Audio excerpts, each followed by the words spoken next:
I want to send an apology to fans of Liverpool and Villarreal, because when I was planning this, and an hour into the show, I even texted you. I said, "Look, all right, we know what's happening here. Let's go with Liverpool and Villarreal. It's a really interesting game." Yeah, Klopp said it was a bigger comeback than Istanbul, or compared to Istanbul. I don't know if Klopp was pulling our leg. This is a tremendous game, and I think Villarreal, as long as they lasted, go out with their heads held high. And I know you're going to pick holes in Liverpool in that first half, and that was atrocious. It was atrocious. And a warning light.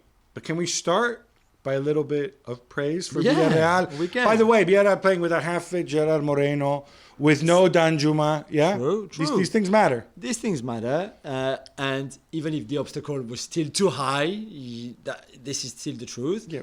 They gave such an amazing account of themselves for 45 minutes. They were aggressive like they should have been. They pressed well like they should have done. They were very clinical. I'm not sure Francis Coquelin / Cristiano Ronaldo can score that header again by being in the air for so long. It's not just a header. The guy's whole game. It's crazy. Cafu as well, up to half time and then the red card. And a bit of luck too, because the Boulaye Dia goal, Cafu is trying to shoot. He's not trying to square the ball and cross it. So they had everything going their way. They were winning all the duels, all the second balls, everything. Liverpool were shocking. They really were, like, completely half asleep. We kept watching Van Dijk shouting and swearing and effing and, like, not knowing what was hitting them, which is true. And they all made a lot of mistakes. I mean, Alexander-Arnold defending and Robertson, maybe a bit more surprising defending, was horrendous. But then you also knew at halftime that, one, Klopp would shout and shout really loud, which he did. And two, there was no way Villarreal could keep that kind of intensity for more than 45 minutes. And as soon as they stopped, they opened the door, and then that was it. It was over. Okay, so thank you for not blaming everything on Geronimo Rulli, although I think he played a big part there. He did. But because he was in Ligue 1 before, he can only be a very good goalkeeper at Montpellier. The first goal, I think he doesn't expect Fabinho to shoot, and I think he gets surprised. The ball goes between his legs. I think it's more unfortunate than that kind of mistake. The third one is completely stupid. The one where he chases the ball after Mane, with Mane, and misses it completely. I think this. Right, so that's they didn't concede. They conceded 20 goals. So if you take those 2 goals out, it's a different story. Yeah. True, and in the first leg as well, it was not very good. But if you're Villarreal, you take this. If you're Liverpool, though, what I think is interesting is, I mentioned it, a little warning light about not letting the tension go down. I'm just wondering, do you come out of this thinking, look, we're stronger because we're the team that came out in the second half?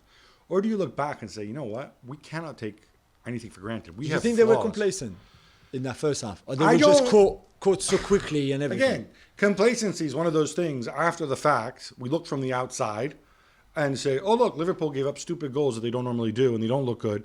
Oh, they're better. They have better players. They must be complacent, right? They're not tired because they didn't overexert themselves at the weekend. They must be complacent. So we immediately jump on the complacency bandwagon. And I'm sure Klopp told them to pull their finger out and said that they were complacent. Yeah. Were they complacent, or are these just things that can happen? Are these flaws that maybe in other games that they manage to mask because there are other things going on? I don't know. I mean, before I accuse somebody of being complacent in Champions League semi-final, when you're only 2 goals up and you concede straight away, I think long and hard about it, because to me it's an easy out. But we also know that when you bring up the intensity, or when you match their intensity, or when you're more aggressive than them, when you cause them that kind of problems, at times they find it difficult to respond. If you don't give time to Fabinho, to Thiago Alcantara, then they struggle. I want to throw in something else, just because I think obviously Luis Diaz came on and He changed the game. Yeah, he certainly helped to change the game. Yeah. When he signed, I thought, all right, he's insurance to give them more leverage in the contract negotiations with Mane and Salah. But I also think, and whatever sports scientists at Liverpool figured out, that Salah and Mane, one of the two, was inevitably going to be tired and worn out between the World Cup qualifiers, between the Cup of Nations, so on. Yeah. We're not seeing the real Salah right now.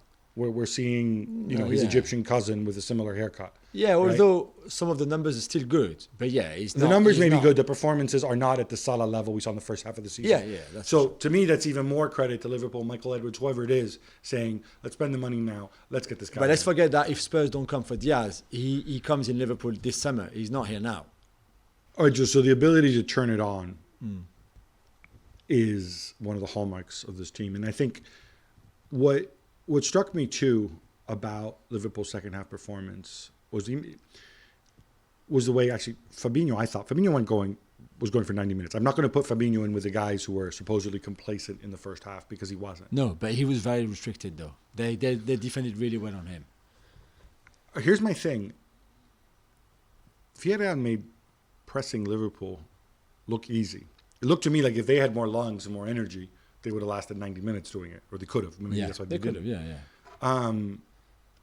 Is this more people should try to something they should try to do when I know, Thiago Alcantara is not on his game? But who can? That's the thing. Who can?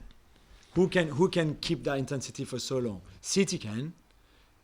But Real Madrid, we will see in the final, are a completely different team. They don't have that intensity for a long period of times. Has to be intermittent. So you play differently. But West Ham beat this Liverpool team without playing with that kind of intensity for 90 minutes. But they have different assets. They're very good on set pieces.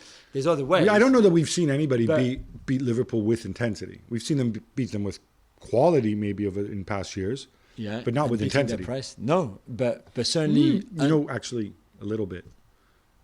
And I know they lost the game, so Inter Milan, I thought in the first leg, they matched them up very well. But again, it lasted 70 minutes, and then conceded 2 goals, and then made mistakes. Yeah. But no, you're right. But I do think, and I was saying it on French television during the game, Inter were maybe the best opponent with City and the 2 draws that they had against City in the league, but the best opponent that Liverpool faced because they caused them so many problems with the ball by keeping the ball so well. So Liverpool were counter-pressing and pressing, but the passing was great from Inter.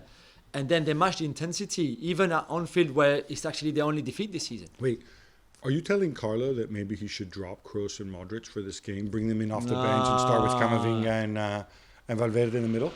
I think this would be very, very interesting. I don't think he's going to do that. He's not going to do that. But you know that was his plan at the beginning of the year. Yeah, it was. All right, I don't want to get sidetracked on the final. Thanks so much for watching ESPN on YouTube. And for more sports highlights and analysis, be sure to download the ESPN app. And for premium content and live streaming, subscribe to ESPN Plus.